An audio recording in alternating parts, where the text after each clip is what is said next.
Eu quero pedir a Deus que não me permita tomar muito tempo hoje à noite, mas o tempo suficiente para dizer à igreja aquilo que o Espírito Santo reservou para que fosse dito hoje à noite.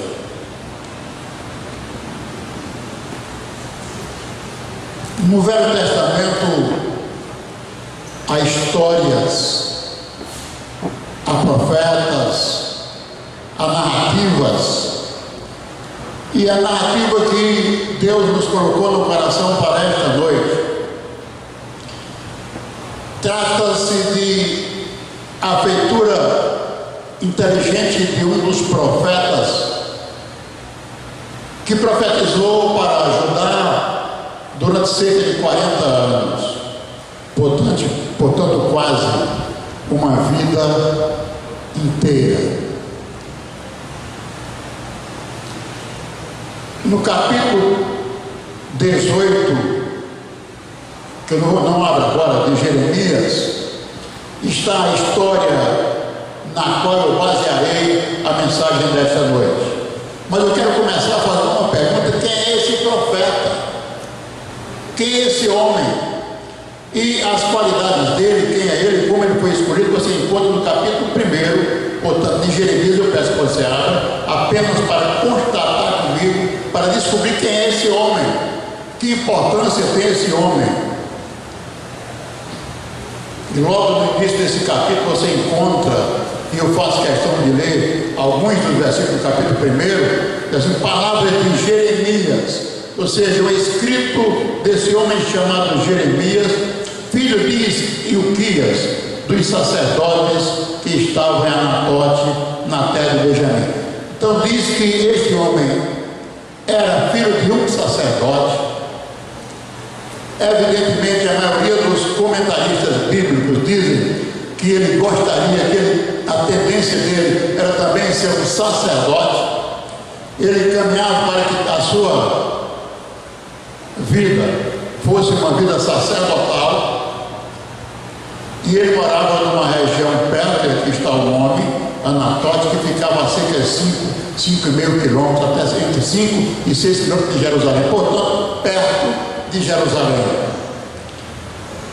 E diz a palavra no versículo 2: a ele veio a palavra do Senhor nos dias de Josias, filho de Amon, rei de Judá, no 13º ano do seu reinado. E lhe veio também no dia de Joaquim, filho de Josias, rei de Judá. E ele vai descrevendo quando veio a palavra. Eu vou adentrar um pouco mais. E quando chega no versículo 4, diz assim: assim veio a mim a palavra do Senhor, dizendo. Aqui não é a palavra de Jeremias, aqui é Deus falando. Antes Jeremias começa a escrever, agora, assim veio a palavra do Senhor, dizendo. E vejam, eu disse quem é esse profeta. Eu estou dizendo para você, apresentando à igreja o profeta, quem é ele. E aqui diz: assim veio a minha palavra do Senhor, dizendo, antes que eu te formasse no ventre, eu te conheci. Portanto, esse profeta era alguém da intimidade de Deus, era alguém conhecido dele. Antes, nem havia nascido e Deus já sabia que era ele. Antes que eu te formasse no ventre, eu te conheci. E antes que saísse da madre, eu te santifiquei. E as nações te dei por profeta. Então vejam quem era esse homem. Deixa eu voltar. Então, antes que eu te formasse no ventre, eu te conheci. Era a pessoa conhecida de Deus. Antes que saísse da madre, eu te santifiquei. Era conhecido, era santo e era separado para ser profeta. O profeta sobre do qual nós tiramos o texto hoje era um homem conhecido por Deus, escolhido por Deus, eleito por Deus para ser profeta às nações. E ainda nessa introdução, eu digo que esse profeta não foi escolhido para providenciar no melhor lugar as melhores pessoas do mundo. Ele foi escolhido para profetizar um povo que um dia estiver escravizado no Egito, que um dia estiver abandonado, parecia abandonado no Egito, e Deus se lembra desse povo, e a esse povo liberta, a esse povo conduz, a esse povo dá alimento. Por 40 anos cuida desse povo, e por 40 anos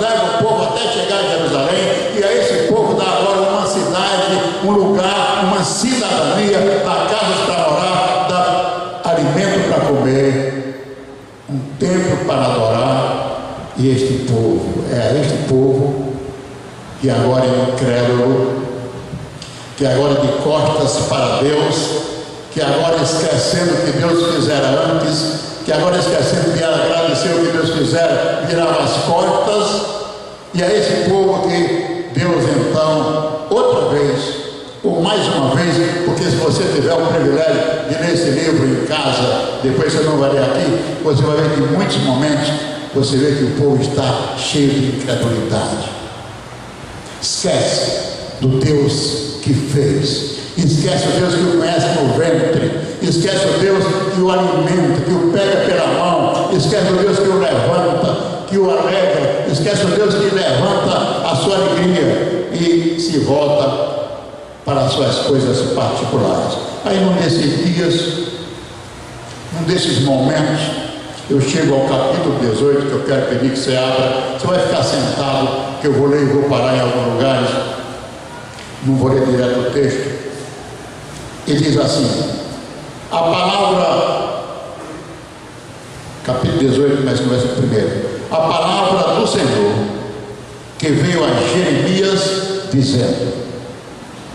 Então aqui é Deus chamando o profeta, aquele que já houvera escolhido, aquele que já estava comissionado, aquele que já estava para cumprir o que deveria cumprir. Ele chama e diz: olha, a palavra do Senhor que veio a Jeremias dizendo. Primeira palavra do texto: levanta-te. Aqui na minha versão tem levanta-te, em algumas versões tem dispõe-te, tem uma versão que tem dispõe-te, ou levanta-te, ou dispõe-te, ou toma uma atitude, dispõe-te ou levanta-te e desce. É outro verbo, outra atitude que tem que fazer. Então, no chamado de Deus, na página de levanta-te, desce à casa do oleiro, e lá te farei ouvir as minhas palavras. Deus já houvera começado a falar aqui, mas haveriam coisas especiais que ele queria falar ali.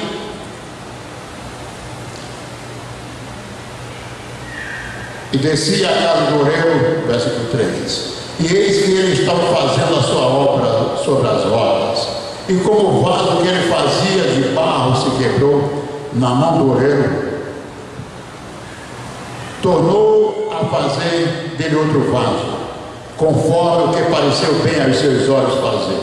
Então veio a mim, e aqui o profeta repete a expressão.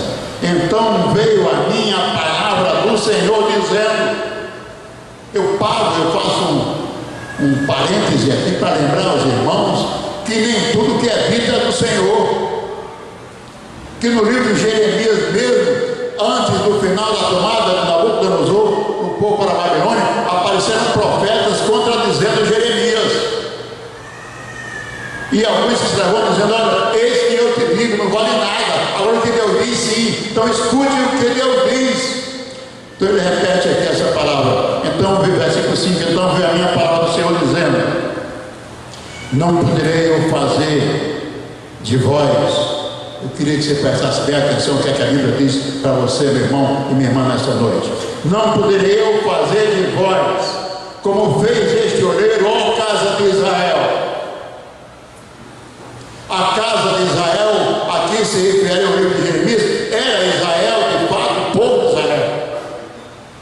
Mas esta palavra, pela graça eterna de Cristo Jesus, ela nos alcançou. Então ela é para a igreja eterna renascer, que está aqui hoje. É para você que está conosco hoje aqui. E diz, segunda parte, versículo 6: o Senhor, eis que como barro na mão do oleiro, assim sois vós na minha mão, ó casa de Israel.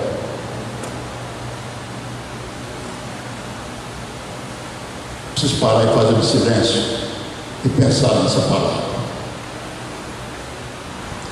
Tenho sido eu, com toda a titularidade de pastor, esse barro colocado na mão do oleiro eterno que é Deus.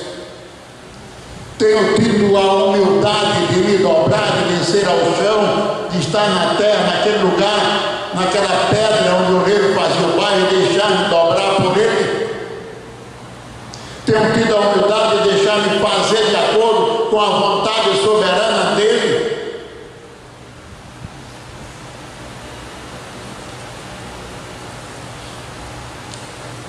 Versículo 7.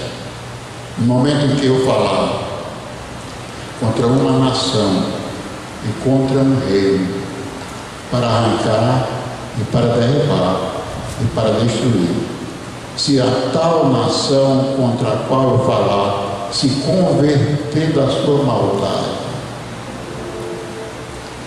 também eu me arrependerei. Esse arrepender-se tem um sentido de mudar de ideia e do que pensava fazer.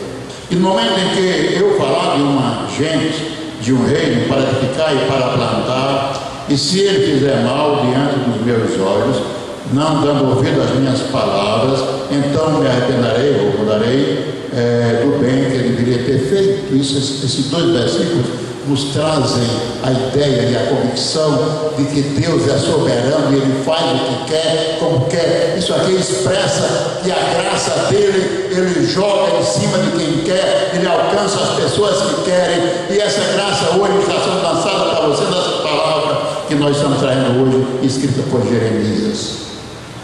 Ora, pois fala agora aos homens de Judá. Essa profecia era dada através de um profeta de Judá, e ele dizia agora, fala agora aos homens de Judá, aos moradores de Jerusalém, dizendo, agora vejam, escutem o que é que diz o Senhor. Ele vai repetir outra expressão. Vejam agora o que é que diz o Senhor. Dizem aos homens de Jerusalém, diga aos homens de Judá, eis que eu estou forjando mal contra vós. Isso é duro. Isso é muito duro ouvir isso, irmãos. Não tem como não chorar. E projeta um plano contra vós. E a Bíblia mostra isso com uma clareza muito grande. Eu já preguei outra vez e falei aqui que nesse mesmo livro, no capítulo 25, Deus diz que durante 23 anos alertou o povo, chamou a atenção, e o povo não mudou. Por isso o cativeiro. Mas ele disse aqui, eu vou terminar o versículo, eu vou reler o versículo 11, quando diz, ora, pois fala agora aos homens de Judá, aos moradores de Jerusalém, dizendo, assim diz o Senhor, eis que estou forjando mal contra vós, e projeto um plano contra vós, ponto e vírgula. Ou seja, não terminou e precisa continuar. Assim que eu entendo ponto e vírgula, me desculpa os professores de português. Não termina e precisa, quando tem alguma coisa, precisa ser depois. Faltou alguma coisa para completar. E o que ele falta para completar é uma das coisas mais interessantes que você ouviu já hoje. Diz assim: convertei-vos. Eu estou projetando mal, mas convertei-vos. Tem esse projeto, mas mudem. Tem esse projeto, mas me escutem. Convertemos, pois, agora. E eu gosto muito dessa expressão, Ribeiro, porque não é amanhã de tarde, não. Não é quando voltar para casa, não. Não é quando mudar o pastor da igreja, não. É agora. A igreja precisa se converter, mudar agora. Nesse exato momento. Cada um do seu mau caminho, melhorai os vossos caminhos e as vossas ações.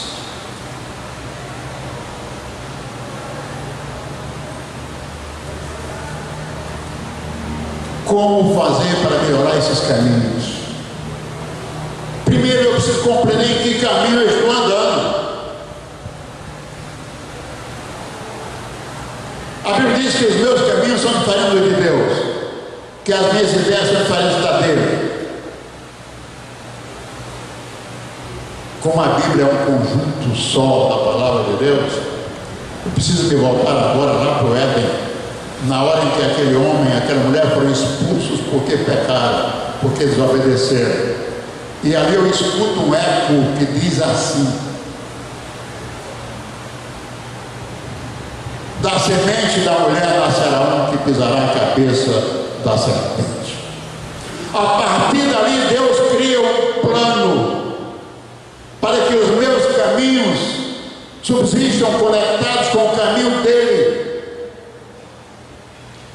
para que a minha fala seja subordinada ou ligada ao que eu ouço dele, para que a minha vida apareça, seja vivida de acordo com o que ele me diz ou com o que ele fala. Deus cria ali um projeto para que eu caminhe em direção da cruz. Se uma circunferência, nós sabemos disso, que é elementar ainda do primário, tem 360 graus. Todos nós sabemos disso, é uma coisa redonda, 360 graus. Se eu aponto para o grau número 1 e eu quiser fazer uma grande mudança, não adianta para o grau número 5, é muito pertinho, é quase a mesma direção, estou na direção do sol. Se o sol está na minha cara, eu quero mudar, então eu vou lá pelo menos 180 graus. Isso é mudança. Quando esta palavra diz: endireitai os vossos caminhos, convertei-vos, mudai e melhorai os vossos caminhos, primeiro, ele aponta a minha vida para Jesus Cristo. E para apontar para Jesus Cristo, eu preciso voltar para o texto que eu li e descobri aqui que eu preciso descer. Eu preciso tomar uma atitude, eu preciso me levantar. Ninguém seguirá a Jesus Cristo sem se levantar do estado em que se encontra. Em que estado você se encontra espiritualmente?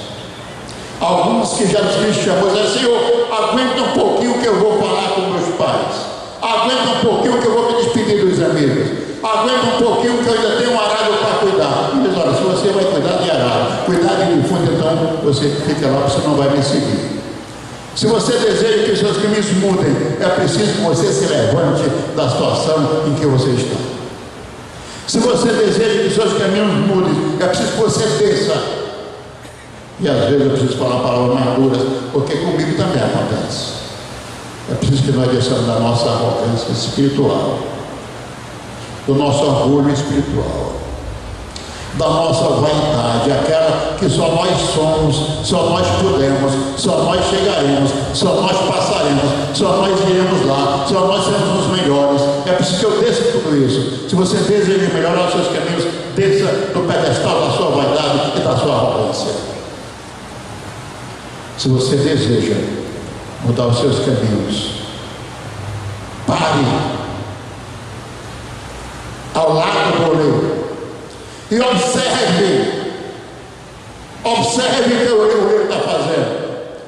Esse texto me leva àquele texto de Miqueias capítulo 7, ao qual eu me refiro sempre, em que na hora da maior crueldade na vida do profeta, a maior dificuldade, ele não sabia para onde olhar, ele olhou para cima. Se você quer melhorar os seus caminhos, olhe para Jesus Cristo, olhe para cima, olhe para o oleiro mexendo no barro.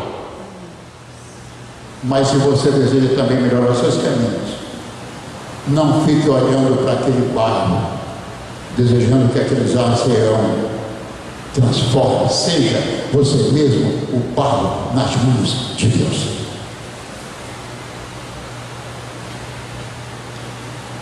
A Bíblia diz, a palavra diz que ele é o oleiro e que o barro é você. Então seja esse barro, deixe Deus dobrar você, amassar. E se doer, amém.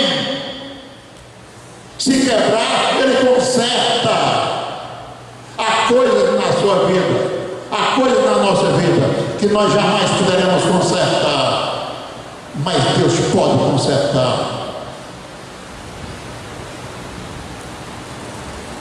Há caminhos pedregosos, cheios de pedregosas.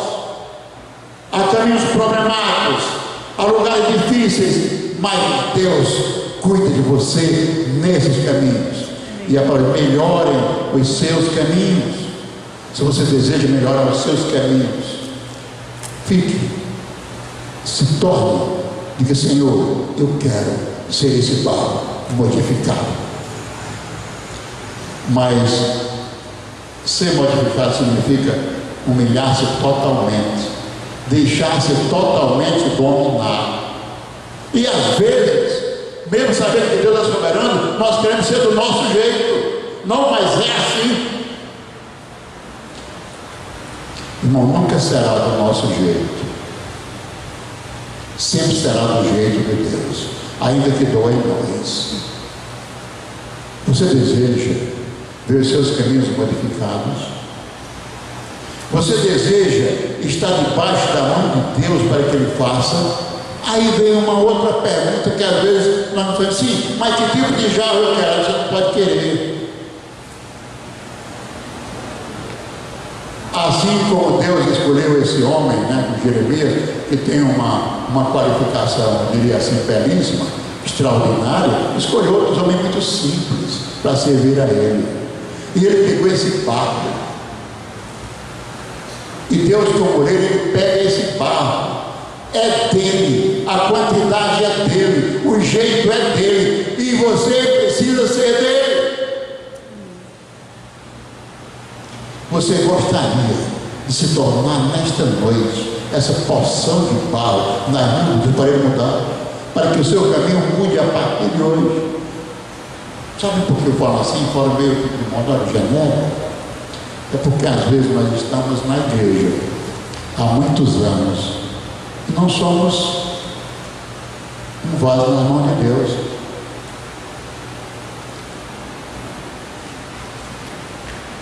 Eu preguei numa ocasião, eu era ainda muito jovem, isso já faz aí pelo menos 50 anos que isso aconteceu. E havia um homem que todo mundo na igreja dizia que ele era crente, era uma pessoa da igreja, e um dia eu preguei e Deus aplicou a graça na vida daquele homem. Ele se levantou e disse que a parte dele ia mudar, porque a vida dele não era aquela, e todo mundo ficou admirado, porque todo mundo achava que ele era um convertido, era um crente. Estar na igreja não significa ser crente em Jesus Cristo. Estar na igreja não significa ser convertido. Estar na igreja não significa que é um vaso à disposição do Senhor, um vaso de honra. Aliás, essa palavra vaso tem sido banalizada. Mas é vaso, põe no vaso, faz no vaso, e daqui a pouco o vaso enche de alguma coisa. Mas para mudar a sua vida, quando o Senhor terminar de moldar o vaso, deixe que Ele encha. Não queira você mesmo encher das suas vontades, dos seus desejos, das suas ganâncias, das suas grandezas pessoais, mas deixe que Ele encha daquilo que Ele deseja encher. Ou seja, que Deus torne a sua vida um vaso de honra. Você deseja mudar os seus caminhos, coloque a sua vida nas mãos dele. Parece fácil, é muito difícil. É difícil porque colocar a vida nas mãos de Deus é colocar-se à disposição dele. É seguir sem olhar para trás, é seguir sem cobranças, é colocá-lo em primeiro lugar, e não a minha vida em primeiro lugar, é ele em primeiro lugar. Melhorar o seu caminho, mudar o caminho, é colocar-se totalmente debaixo das ordens dele. Melhorar o caminho é poder orar o Pai Nosso. Poder, na linguagem portuguesa, todo mundo pode. Agora, espiritualmente, nem todos o fazem. Quando diz: Senhor, seja feita a tua vontade, não a minha. Aí quando eu penso daqui, eu quero que a minha seja feita. Se você quiser melhorar o seu caminho, então faça como ali na linguagem do profeta ele diz: não posso eu fazer de vocês o que eu quiser fazer. É Deus perguntando. Então essa palavra é: não poderei eu fazer, versículo 6, de vós, como estoleiro, ó casa de Israel, diz o Senhor, eis que como barro na mão do oleiro, assim sois vós na minha mão, ó casa de Israel. E eu termino fazendo uma pergunta a você: que tipo de barro você é? Primeira pergunta. Tem barro de todo jeito: barro arenoso, barro cheio de pedra, barro bom, barro fraco, barro muita areia, quebra rápido. Que tipo de barro você é? Essa é a primeira pergunta. Não me responda. Segunda pergunta: nas mãos de quem você está?